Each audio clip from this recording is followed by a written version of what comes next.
माझं बुलढाणा गेल्या 3 महिन्यापासून जे धर्माचं कार्य चालू आहे त्याच्यावर माझ्या गावामध्ये 2 शब्द बोला. माझे सैनिक भोजने साहेब यांनी जे त्याचं कार्य केलेलं आहे, पहिले सर्वात पहिले जे कार्य त्यांचं मोलाचं कार्य म्हणता येईल ते म्हणजे भारतीय सैन्यामध्ये आपण पूर्ण योगदान दिलेलं आहे. भारतीय सैन्यामध्ये योगदान देणं म्हणजे आपला जीव हातात घेऊन फिरण्यासारखं त्यांनी ते काम केलंय. मी आमच्या जिल्ह्यातल्या बऱ्याचशा लोकांसोबत भेटलो, जे सैन्यातून भरती होऊन घरी आले, रिटायरमेंट झाली, घरी आले, ते काहीच काम नाही करत, आराम करतात घरी येऊन.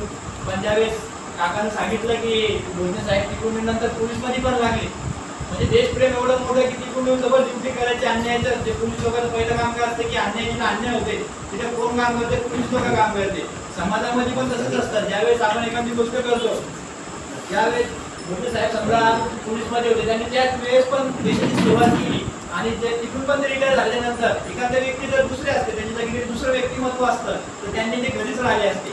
म्हणजे त्यात 2 नोकऱ्या केल्या, मग घरी राहायचा, आता आराम करायचा आहे. पण त्यांनी तसं न करता गेल्या 3 महिन्यापासून सलग मी रोज जिमला येत होतो, जिम मारत होते, रोज बघतो त्यांना 6:30-6 वाजता इथे येऊन ते धर्माचं कार्य करायचे.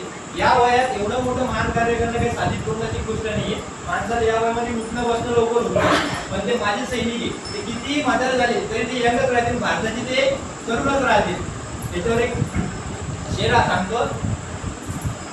एक तरफ आंबेडकर खिलाफत या सारीची. पहिले पुराण काळामध्ये आंबेडकरांचा जो विचार, आंबेडकर साहेब जे विचार घेऊन चालले, बाबासाहेब स्वतःचा विचार घेऊन चालले होते, त्याच्याकडे पूर्ण दुनिया एक वेगळ्या दृष्टिकोनातून पाहत होती. आपण असं म्हणतो की बाबासाहेबांना वर्गाच्या बाहेर शिक्षण घ्यावं लागलं, माठातलं पाय द्यायला प्यायचा अधिकार नव्हता. त्यानंतर एखाद्या बाईकडे आपल्या समाजाच्या माणसानं पाहिलं, त्याचे डोळे काढून त्याचे डोळ्यातून तेल टाकायचं काम केलं. पण माझ्या व्यक्ती वाचनामधून असं लक्षात की बाबासाहेबांसारखा दुसरा जिद्दी माणूस मी या जगात कुठंच पाहिला नाही. तुम्हाला वर्गात बसू दिलं नाही म्हणून एवढ्या डिग्र्या घेतल्या, 32 डिग्र्या मग बाबासाहेबांनी घेतल्या, जगातल्या कोणत्याच माणसांनी घेतल्या. त्याच्यानंतर तुम्हाला पुस्तक वाचायचा अधिकार नव्हता, बाबासाहेबांनी स्वतः संविधान लिहून काढलं. टेन्शनच नाही, पुढे जगात कोणाच्या याच्यावर काढलं तर संविधानाच्या याच्यावर काढले. हवा वेगाने नव्हती, हवेपेक्षाही त्यांचा वेग होता, अन्यायाविरुद्ध लढण्याचा त्याचा इरादा नेक होता. असा रामजी बाबांचा लेख भीमराव रामजी आंबेडकर लाखात नाही तर जगात एक होता, जगात एक होता.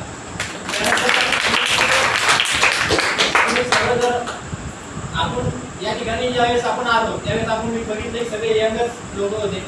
तर काय असतं महिला लीडमध्ये वर्गाला सांगतो की ज्यावेळेस आपण घरी जातो तर जी यंग पिढी, जी पुढची पिढी, आपल्या मागच्या पिढीने जर बाबासाहेबांना जो त्रास सहन केला तो त्रास आपल्या पिढीला सहन होऊ नये म्हणून बाबासाहेबांनी रक्ताचं पाणी करून संविधान लिहिलं. आणि आज संविधानाला वाचण्यासाठी आपण बऱ्याचशा गोष्टी करतो. घटना समिती वेळ झाली. त्याच्यानंतर मी एक शेवटचा शेर सांगतो. आपल्या टायमाची कमी सायबरपतीकडे नारायण जायचंय. एक शेवटचा शेर. ब्राह्मण कन्येशी करून या लग्न घडविला इतिहास नवा.